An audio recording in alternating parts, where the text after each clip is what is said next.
जी viewers, यहाँ पे देखें we are on question number 7 now. इसके अंदर भी हमें के कैलकुलेट करना है and we are given that P Q is a line that is perpendicular over another line that is R S. ये हमें गिवन है और हमें ये कह रहे हैं कि हमें यहाँ पर के की वैल्यू निकालनी है, that is one of the coordinate of point R. अब यहाँ पे हम स्लोप की कंडीशन यूज़ करेंगे कि that for perpendicular lines product of the slopes of two lines is equals to -1। So ये हमारी मेन वर्किंग इक्वेशन होगी और यहाँ पे हम m1 और m2 के लिए एक्सप्रेशन डिराइव करेंगे and then we will put in this main equation a। So let's go to calculate m1।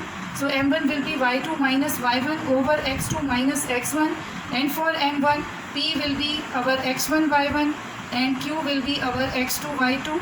By putting the values we can get 7 minus 2 over 4 minus 1 and this will be 7 minus 2 is 5 and minus minus plus and 4 plus 1 is again 5 cancelling down.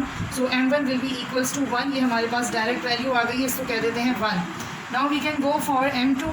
तो m2 के लिए भी हम formula तो यही use करेंगे, लेकिन अब r will be our m1 x1 y1 and s will be our x2 y2. So by putting the values y2 minus y1 will be 10 minus k and x2 minus x1 will be 7 minus 2 and this will be 10 minus k over 5 and mark it as equation number 2. Now we can put the values of equation 1 and 2 in main equation, that is a. जी, for perpendicular lines we know that के m1 and in a product of m1 and m2 is equals to -1. So by putting the values of m1 that is 1 and m2 is 10 minus k over 5 is equals to 1. अब हम इसको calculate solve करवाएंगे to calculate k. So this will be 10 minus k over 5 is equals to -1.